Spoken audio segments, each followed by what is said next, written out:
Hey guys, welcome back to the XenaStar Galaxy. So glad to see you guys again.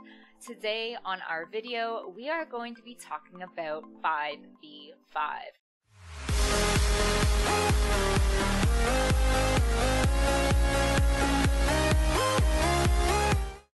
If you guys have been in any of my streams recently, you'll know that I'm absolutely addicted to this gameplay mode. So today I wanted to talk a bit about 5v5 and showcase 4 of my favorite units that I've been able to either play with or have on my team during playing 5v5. So I really wanted to just showcase those units for you, why I think they're great, and why I also think these 4 units synergize very well in a team. So let's take a look, but first and foremost, I just want to show you guys I've been grinding 5v5 with people on stream for the last 2 or 3 days, and we hit rank 150. We actually hit rank 148, but since I finished stream today, we've dropped a little bit. So I'm super pumped about that because I started off at 200,000k in rank. So super excited about that, and hopefully we get to climb up even higher in 5v5. Okay, so the first unit that I wanted to showcase is the Water Shark. This unit, when I was first pulling it, I was like, oh, I'll just feed all of them. But for 5v5, it's such an excellent character. So let's take a look at why. And just keep in mind that all the units that I'm going to show you today are pretty much free to play. They're going to be 3-star units. So let's take a look at his skill. So what's great about PvP is your skill ups don't matter, but your star grade and whether or not the champion is ascended is going to help you. But let's take a look at his skills. So Skill 1 slashes with bladed fins, dealing damage to enemies. If the primary target has less than 80% HP, this lowers the cooldown of Undertow Rush by half a second, which is his second skill. So this skill is awesome because it dashes forward, striking enemies in a line, deals damage, and slows the enemies. So your enemies are actually going to be slower by using this skill, and it has only an 8-second cooldown, plus by using your first skill, it's actually going to cut it down by half a second. So this regenerates pretty quickly, and your enemies are going to be much slower. It's also an AoE attack, which is awesome.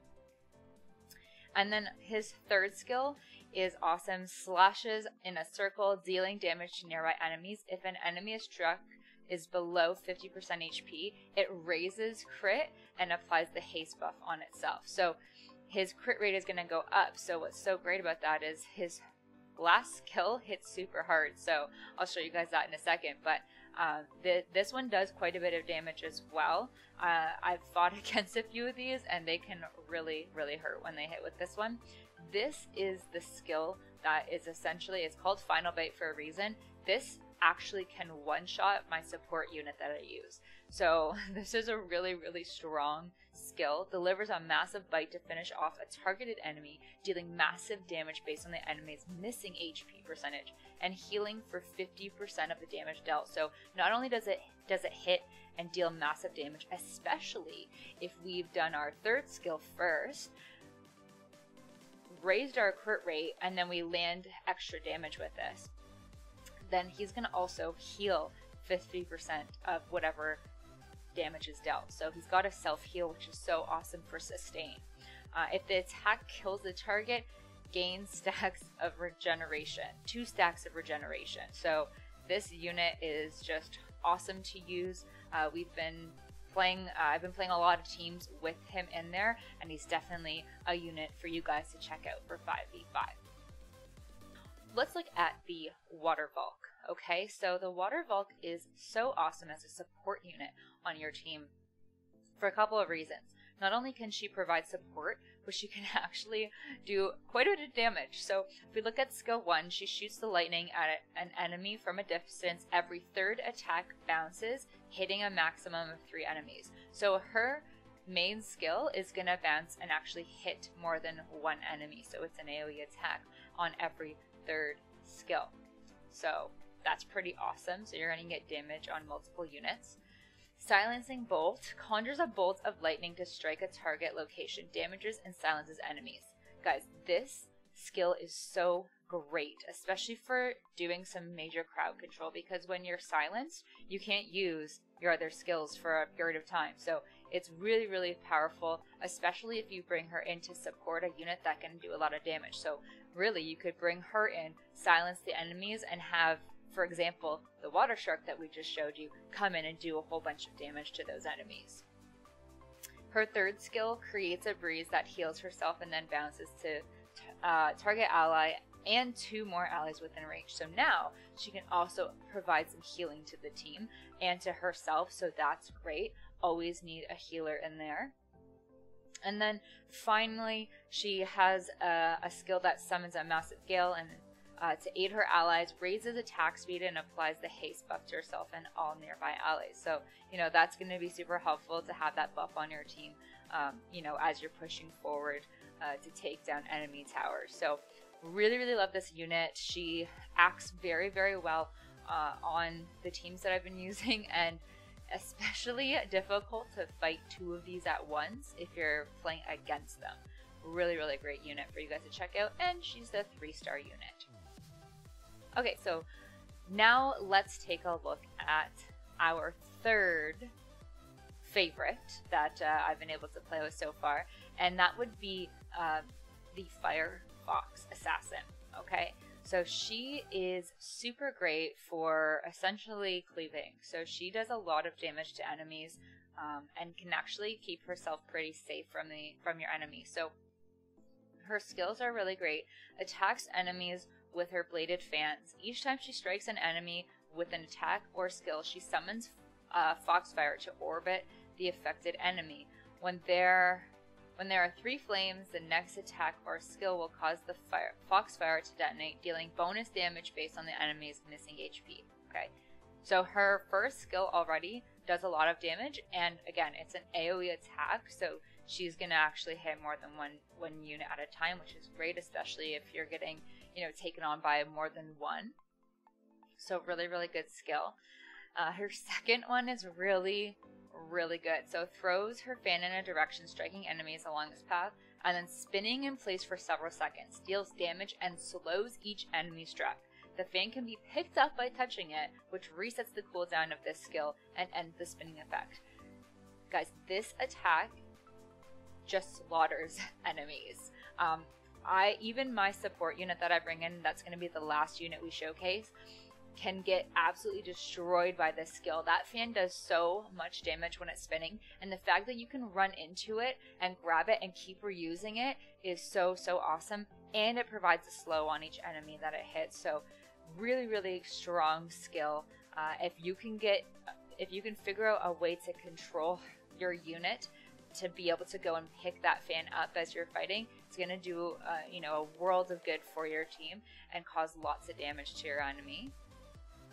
And then lastly, well, second to last, not lastly, Cutthroat. So vanishes in a puff of smoke, reappearing behind target enemy and striking it. Raises defense, deals damage, and silences the target.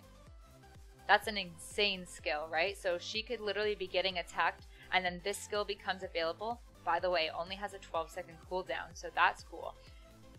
Vanish, reappear behind the target, raise her defense, deal damage, and silence that target. So that target's literally just like, what the hell just happened? Every time I get attacked by one of these and the Cutthroat goes off, I'm like, oh my gosh, where is it? And then it pops up behind me and totally screws me up. So I think that is such a great skill to have. I've had this unit on a lot of my teams, and it's definitely a really great unit to keep pushing forward with these skills. And then finally, this one just puts the cherry on top. Dashes to target enemy, dealing massive damage and inflicting 3 stacks of ongoing damage. So your enemy is literally just bleeding before backflipping away. So not only does it deal the ongoing damage, then she backflips away from the enemy, so they can't even really do a whole lot to her. The closer the target is, the longer the distance of the backflip. Pretty insane move. And the fact that it stacks 3 ongoing damage, that's nuts, guys. I can tell you, like, I'll get hit by this and be like trying to run away from her, and then I just die. Like, I just bleed to death from the ongoing damage. So this is a pretty overpowered unit for 5v5, but so good. If you can get a good support in behind her to just keep her going, such a great unit for you guys to utilize. So our last unit that we're going to showcase is my personal favorite, and that would be Flora, the Nature Dryad. And so she would be a support unit on your team, and I, you know, without being biased, would say that she's likely one of the best supports in the game for 5v5. Just my opinion, take it or leave it. So let's look at her skill. So she, as you'll see, mine is 4-starred, but she is actually a natural 3-star unit, so super easy to get. So her first skill, Will of the Wisp, conjures a minor spirit to damage an enemy from a distance. So that's just her basic attack, nothing special there. But check this out. So this has a 6-second cooldown. Okay, Healing Bloom launches a seed at target ally. The seed creates a patch of magical flowers around the ally that grows over time. Allies in the area gain regeneration. The main target receives an extra stack of regeneration. This thing is crazy how much healing it provides. So you can literally throw it at your target ally that's dying, hop on over to it, and just hop with that ally, and you're going to start getting regenerated as well. So the fact that it has a 6-second cooldown, literally sometimes by the time I've casted this and then we finish the healing up in the regen, it's already up again for us to send off again. So this is such a great healing unit. Just for this skill alone, she is worth it. But it gets better. Skill 2, Wall of Thorns, summons a Wall of Thorns which damages enemies periodically and also slows enemies that enter the wall. So essentially this Wall of Thorns goes up and it just starts picking away and damaging your enemies. So this is a really great skill, and because it does slow the enemy, it's really great for essentially doing some crowd control. You can do it on the bots, you can do it on your enemies as well, but it's really handy to have. Her third skill is awesome. I love this one. It's just this one you have to get good at timing. So this one summons a massive tangle of roots which burrows along the ground in a line, damages, immobilizes, and marks the enemies. So this big root just comes rolling, and if it hits an enemy, they're just stuck in that place. They can't move, and then your allies can go in and just do a whole bunch of damage. So the ideal scenario here is if you had a tough enemy, you could use this skill, get them stuck in that place.